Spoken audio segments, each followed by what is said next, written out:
எங்கள் வீட்டில் ஆடு குட்டி போட்டிருக்கு. அதை என் மகனை வந்து பார்த்துக்கிட்டே இருந்தான். பார்த்தீங்கன்னா அந்த குட்டி அவனுக்கு ரொம்ப பிடிக்கும். குட்டி நாய் அப்படின்னா அவனுக்கு ரொம்ப பிடிக்கும். அதனால் அதை விடாமல் அவன் தான் தூக்கிட்டு வந்து விட்டுட்டு பால் குடிக்க வச்சான். குடிக்க வச்சுட்டு அதை ரசித்து பார்த்துக்கிட்டு இருக்காங்க. நாங்கள் ஊருக்கு வரும்போதெல்லாம் ஒரு குட்டி போட்டுரும்.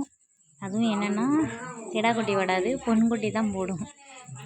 பழுக்கு முதல் தான் போடும். அதை வந்து வியர்ப்பாக பார்த்துக்கிட்டு சிரிச்சுக்கிட்டு விளையாண்டுக்கிட்டு அவனுக்கு ஒரே ஜாலியாக இருந்துச்சு.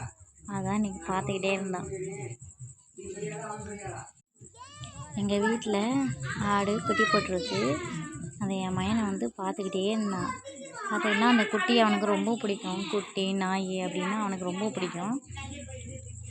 அதனால் அதை விடாமல் அவன் தான் தூக்கிட்டு வந்து விட்டுட்டு பால் குடிக்க வச்சான். குடிக்க வச்சுட்டு அதை ரசித்து பார்த்துக்கிட்டு இருக்காங்க. நாங்கள் ஊருக்கு வரும்போதெல்லாம் ஒரு குட்டி